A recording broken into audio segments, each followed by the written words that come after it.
अशोक गहलोत ने और आप लोगों ने दलाली मचा रखी थी, तो बंद कर रहे हैं हम लोग। पूरा ठेका दे रहे हैं अब तो तुमने, पूरा मोदी जी बेच रहे हैं इसको। तो क्या मैडम बामनवास की बकरी कौन खा रहा है? बामनवास की बकरी कौन खा रहा है?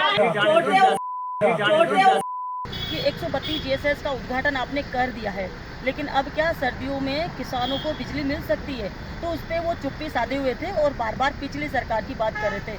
मैंने कहा पिछली सरकार में ये सैंक्शन जरूर हुआ है, लेकिन थोड़ा कमी है उसके अंदर, उसको पूरा कर दीजिए। और अब आगे का जवाब तो इन्हीं को देना पड़ेगा।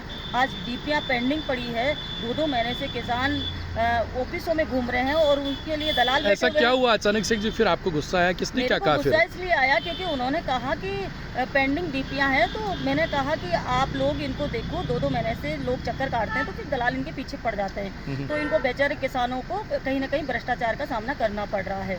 तो फिर वो पिछली सरकार का रोना आ गया। मैंने कहा पिछली सरकार में जितने भी ठेकेदार थे, हमने जैसे 2018 में विधायक बनी, मुझे उस समय भी काफ़ी शिकायतें मिली थी, तो मैंने सारे ठेकेदार आउट कर दिए। कोई नए जो ईमानदार लोग थे वो अपने आप धीरे धीरे आए और उन लोगों ने फिर काम करना शुरू किया। लेकिन अभी भी मैं किसी ठेकेदार का पक्ष में नहीं, मैंने कहा ईमानदारी से जांच होनी चाहिए और समय पर डीपी मिलनी चाहिए। और मेरे को गुस्सा इस बात का आया कि अगर आपने उद्घाटन कर दिया है तो दिन में बिजली क्यों नहीं देना चाहते अब आप?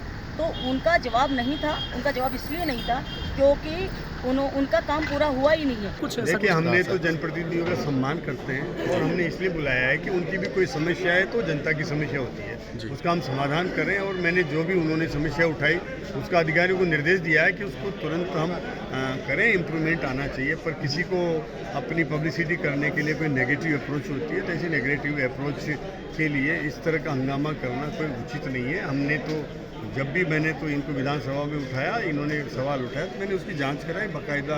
हम ऐसे नेगेटिव अप्रोच नहीं रखना चाहिए। जनप्रतिनिधि को एक जनता की क्या समस्याएं हैं उसके समाधान के बारे में सोचना चाहिए। समाधान तभी होगा जब हम शालीनता से उठाएं, सरलता से अपनी बात कहें।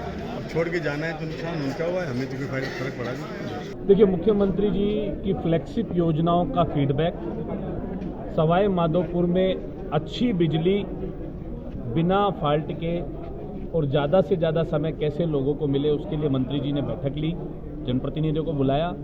जैसा उनका स्वभाव है माननीय विधायक का, सस्ती लोकप्रियता पाने के लिए हमेशा ऐसा आडंबर रचने का स्वभाव जिनका होता है, वो मुझे नहीं लगता कि किसी बैठक का उनके लिए कोई महत्व होता है। उनके लिए मात्र महत्व होता है